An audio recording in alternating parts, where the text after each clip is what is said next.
श्री शिवाय नमस्तुभ्यम। हरे कृष्णा। संगीता धर्म सागर परिवार से जुड़े सभी भक्तजनों का दिल से बहुत बहुत स्वागत है। माता पार्वती और भगवान शिव शंकर की कृपा आप पर और आपके संपूर्ण परिवार पर सदा सर्वदा बनी रहे। हे प्रिय भक्तों, आज आपके लिए सोम प्रदोष व्रत की संपूर्ण व्रत कथा लेकर आए हैं। प्रदोष व्रत के दिन भगवान शंकर और माता पार्वती की विधि विधान से पूजा अर्चना करते हैं।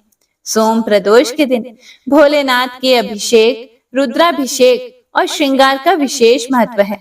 इस दिन सच्चे मन से भोलेनाथ की पूजा करने से मनोवांछित फल की प्राप्ति होती है। लड़का या लड़की की शादी विवाह की अड़चनें दूर होती हैं। संतान की इच्छा रखने वाले लोगों को इस दिन पंचगव्य से महादेव का अभिषेक करना चाहिए। वहीं ऐसे जातक जिन्हें लक्ष्मी प्राप्ति और कैरियर में सफलता की कामना हो, उन्हें दूध से अभिषेक करने के बाद शिवलिंग पर फूलों की माला अर्पित करनी चाहिए। ऐसी मान्यता है कि ऐसा करने से भोलेनाथ भगवान अत्यंत प्रसन्न होते हैं। तो हे प्रिय भक्तों, आइए पूरे भक्ति भाव और प्रसन्न चित मन से भगवान के चरण कमलों का ध्यान करते हुए आज की इस पावन कथा का रसपान करते हैं। आपसे विनम्र निवेदन है कि इस कथा को पूरा अवश्य सुनिएगा। पूरा सुनने से ही पूर्ण पुण्य फल प्राप्त होता है, अधूरा छोड़ने से दोष लगता है। तो आइए प्रारंभ करते हैं। जय श्री गणेश। प्रदोष व्रत सोमवार के व्रत की तरह ही किया जाता है, जिसमें शिव भगवान की पूजा, अभिषेक आदि करके एक समय भोजन किया जाता है। जब श्री सूत जी महाराज अपने श्री मुख से अमर कथाएं कह रहे थे, तब महर्षि गर्गाचार्य ने प्रदोष व्रत का विधान, महात्म्य और इसके बारे में कथा कहने का उनसे आग्रह किया, उनसे अनुरोध किया। तब श्री सूत जी महाराज ने व्रत का विधि विधान बताया था, जो कि सोमवार के दिन शिव जी की पूजा के समान होता है। इस व्रत को करने से देवों के देव महादेव अति प्रसन्न होकर दुख दारिद्र्य को दूर करते हैं और मनोवांछित फल देते हैं। इस व्रत को करने वाला अंत समय में शिवलोक को प्राप्त होता है। अंत में श्री सूत जी महाराज बोले, अब मैं आपको आपकी इच्छा अनुसार कथा भी बताता हूँ, इसीलिए सब लोग ध्यान पूर्वक श्रवण करें। एक समय की बात है, विदर्भ राज्य में एक ब्राह्मणी रहती थी। वह रानी की सेवा किया करती थी और उसका पति देवव्रत राजा की सेवा किया करता था। रानी के एक पुत्र हुआ, उसका नाम धर्मगुप्त रखा गया। ब्राह्मणी रानी की सेवा करती थी, इसीलिए उसे राजकुमार धर्मगुप्त को पालने का भी काम सौंप दिया गया। ब्राह्मणी राजकुमार धर्मगुप्त से अपने पुत्र की तरह ही प्यार करती थी, अपना पुत्र ही मानती थी। राजकुमार भी ब्राह्मणी को दूसरी माँ मानते हुए पूरा आदर देता था और ब्राह्मणी को गुरु माता कहता था। क्योंकि वह राजकुमार था, इसीलिए शीघ्र ही उसे राज्य का युवराज घोषित कर दिया गया। कुछ समय बाद ब्राह्मणी ने भी एक पुत्र को जन्म दिया। उसने उसका नाम शुचिव्रत रखा।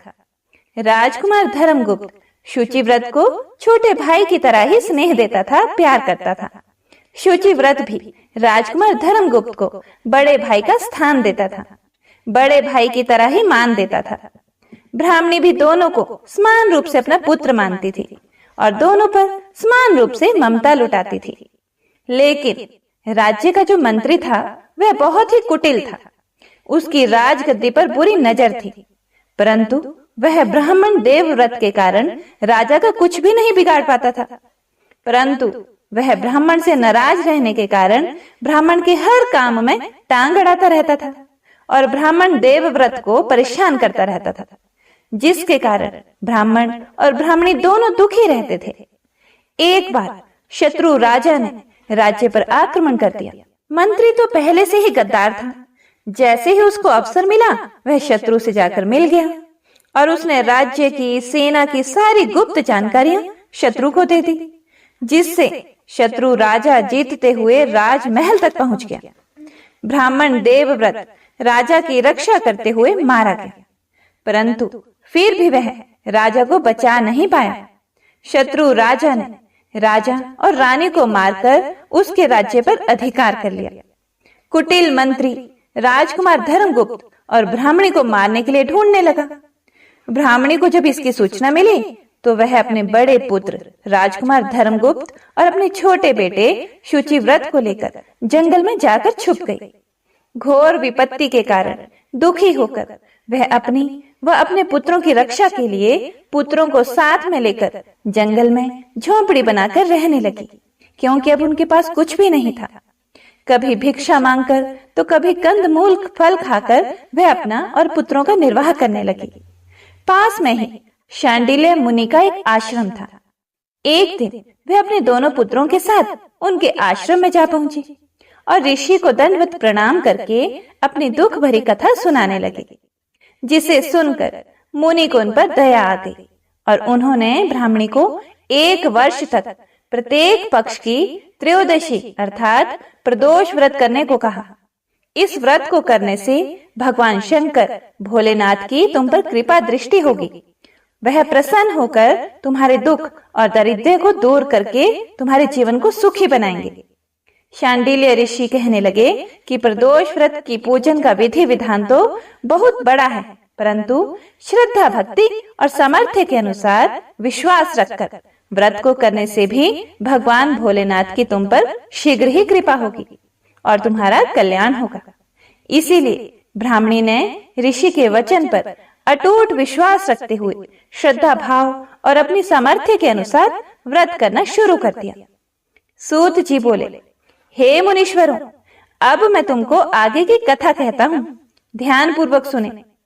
कुछ समय बीत जाने पर ब्राह्मणी का छोटा लड़का शुचिव्रत तालाब में स्नान करने गया था, तो भगवान शंकर की कृपा से उसे रास्ते में सोने की मुद्राओं से भरा हुआ एक कलश दिखाई दिया।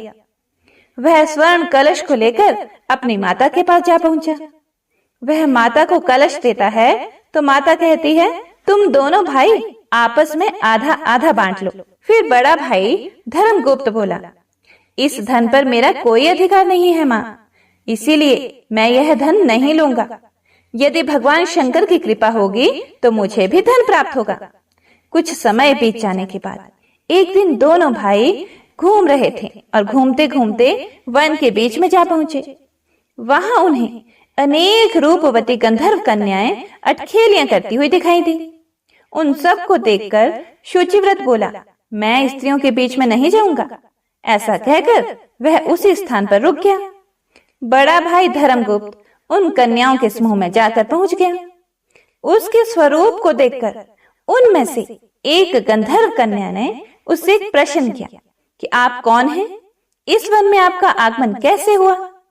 फिर राजपुत्र धर्मगुप्त बोला, मैं विदर्भ देश का राजकुमार धर्मगुप्त हूँ।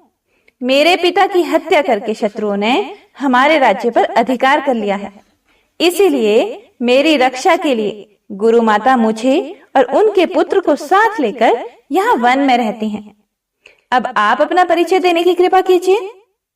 तब वह गंधर्व कन्या बोली, मैं विद्रवक नामक गंधर्व की पुत्री अंशुमति हूँ। मैंने अपनी सूक्ष्म बुद्धि द्वारा आपके मन की भावना जान ली है कि आप मुझ पर अनुरक्त हैं। मेरा मन भी आपको देखकर चंचल हो रहा है। कदाचित ईश्वर ने हम दोनों को एक दूसरे के लिए ही बनाया होगा। ऐसा कहकर गंधर्व पुत्री ने राजपुत्र के गले में अपनी मणिमाला डाल दी। तब राजपुत्र बोला, हे सुमुखी, मैंने तुम्हारा यह प्रणय उपहार प्रेम से स्वीकार कर लिया है, लेकिन मैं तो बहुत ही ज्यादा निर्धन हूँ।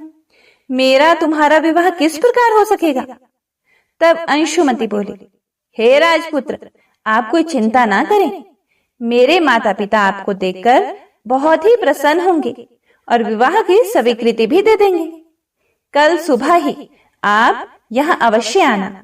इतना सुनकर राजपुत्र गंधर्व कन्या से विदा लेकर अपने घर को आ गया और घर आकर सारी बातें अपनी माता को बता दी। सूत जी बोले, हे ऋषियों, दूसरे दिन सवेरे राजपुत्र भगवान शिव की पूजा करके अपने भाई शुचिव्रत को साथ लेकर उस वन में गया। उधर वह गंधर्व कन्या अंशुमति भी अपने पिता विद्रवक को अपने साथ लेकर वहां जंगल में आती है। गंधर्व राज राजपुत्र को देखकर अत्यंत प्रसन्न होकर कहते हैं कि तुम मेरी पुत्री के योग्य श्रेष्ठ वर हो। गंधर्वराज ने अपनी पुत्री का विवाह उसके साथ कर दिया और दहेज में हीरे, मोती, सोना, चांदी, हाथी, घोड़े, लाव लश्कर और अनेक दासियां दी और शत्रु को परास्त करने के लिए अपनी सेना देने का वचन भी दिया। राजकुमार धर्मगुप्त ने गंधर्वराज से सेना लेकर अपने राज्य को वापस प्राप्त करने के उद्देश्य से ब्राह्मणी और शुचि व्रत के साथ शिव जी की पूजा करके शत्रु पर आक्रमण कर दिया। शीघ्र ही उसे विजय प्राप्त हो गई और उसने शत्रु राजा और कुटिल मंत्री को मारकर अपने राज्य पर फिर से अधिकार कर लिया। गंधर्वराज ने अपना वचन पूरा करके धर्मगुप्त को विदर्भ देश का राजा बना दिया।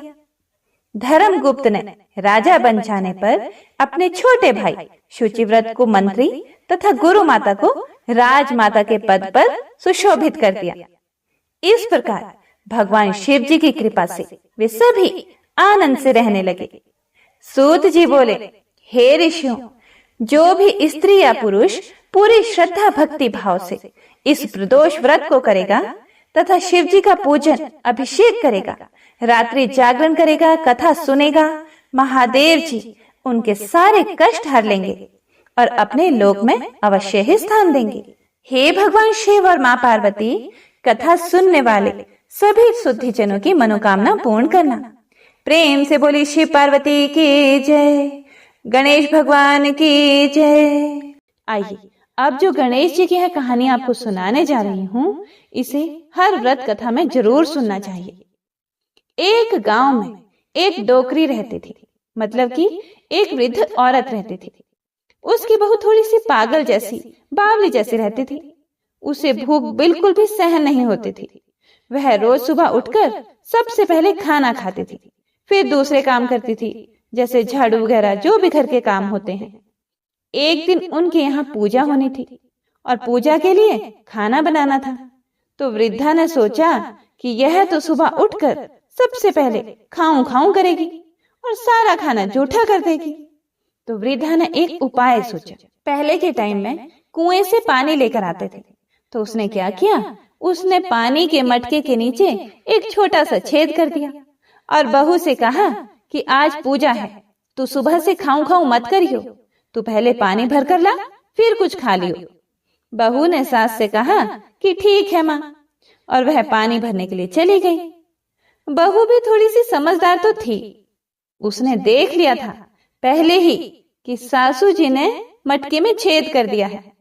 तो उसने क्या किया, जब वह घर से निकली तो उसने साड़ी में आटा बांध लिया। बहू पानी भरने कुएं पर आई तो उसने वहां पर सबसे पहले अपनी साड़ी में बंधा हुआ आटा निकाला, फिर पनघट पर उसे गूंथ लिया और उसकी बाटियां बना ली। वहीं गांव में पास में ही कुआं था, वहीं पास में शमशान भी था। वहां एक मुर्दा जलाया जा रहा था, तो उसकी आंच में उसने वह बाटियां सेक ली। और पास में ही एक गणेश जी का मंदिर था। मंदिर में किसी ने गणेश जी को चोला चढ़ाया था, तो गणेश जी की तोंद में घी लगा हुआ था। उसने उस घी से बाटियां चौपड़ कर एक बाटी का भोग गणेश जी को लगाकर उसने वह बाटियां खा ली। उसके बाद उसने आराम से पानी भरा और फिर वह आराम से अपने घर चली गई। इधर गणेश जी ने क्रोधित होते हुए नाक पर उंगली चढ़ा ली। फिर उसके बाद कोई उधर से निकला तो उसने देखा कि गणेश जी ने नाक पर उंगली चढ़ा रखी है। तो उसने गांव में जाकर सबसे कह दिया कि गणेश जी ने नाक पर उंगली चढ़ा ली। अब गणेश जी की नाक से उंगली उतारने के लिए सब प्रयास करने लगे। कोई गणेश जी के पाठ करने लग गया, कोई हवन कर रहा था, कोई जाप करने लग गया ताकि गणेश जी की नाक पर से उंगली हटा ले। पर गणेश जी ने नाक पर से उंगली नहीं हटाई। अब यह बात धीरे धीरे राजा तक पहुंच गई कि गणेश जी ने नाक पर उंगली चढ़ा ली है। राजा ने बड़े बड़े पंडित और ज्योतिष बुलवाए। उन्होंने पंचांग देख लिए, सब कुछ कर लिया, पर वह भी गणेश जी की नाक से उंगली नहीं हटा पाए।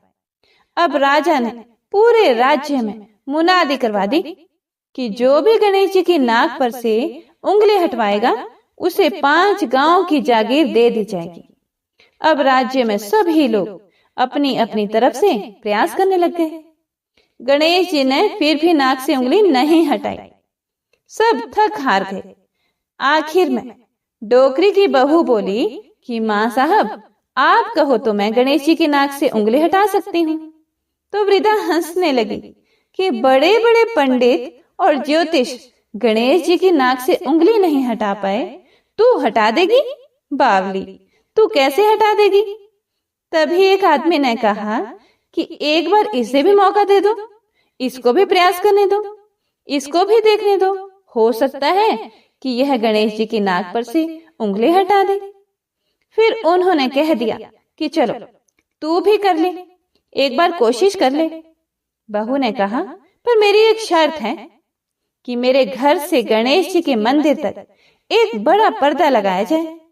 तो लोगों ने कहा ठीक है, और घर से मंदिर तक पर्दा लगवा दिया गया। तो उसके घर से लेकर मंदिर तक पर्दा लग गया। अब बहू ने क्या किया, जब वह घर से निकली तो उसने सबसे पहले अपने घाघरे में मतलब पेटीकोट में धोबना यानी कपड़े धोने का जो हथियार होता है, धोना, जिससे कपड़े कूटते हैं, छिपाकर मंदिर गई। मंदिर में ढोबना निकालकर गणेश जी से बोली, कारे कारे गणेशिया, आटो लाई म्हारे घर से, पनघट पर आटो ओसन के ऊनी की बाटियां बनाई, मरिया मुर्दा की आग से उन्हें सेकी, थारी तोंद में से जरा सो घी ले लियो तो तूने नाक पर उंगली चढ़ा ली। नाक पे से उंगली हटा रही हो कि नहीं? नहीं तो दूं एक धौनारी, अभी थारा टुकड़ा टुकड़ा हो जाएगा। बहू की बात सुनकर गणेश जी डर गए। उन्होंने सोचा कि ये तो बावली है, सही में मार देगी, तो क्या करूंगा, इसका तो कोई भरोसा नहीं है, सच में ही मार देगी। और गणेश जी ने फट से नाक पर से उंगली हटा ली। अब तो पूरे गांव में डोकरी की बहू की जय जयकार होने लगी कि डोकरी की बहू ने गणेश जी के नाक से उंगली हटवा दी। राजा ने अपने आदेशानुसार 5 गांव जागीर में दिए। हे गणेश जी महाराज, जैसे उस डोकरी की बहू को दिया वैसे सबको देना। कथा को सुनने वाले, सुनाने वाले और हुंकारा भरने वाले सबको देना। कथा अधूरी हो तो पूरी करना, पूरी हो तो मान करना। तो प्रेम से बोलिए गणपति महाराज की जय।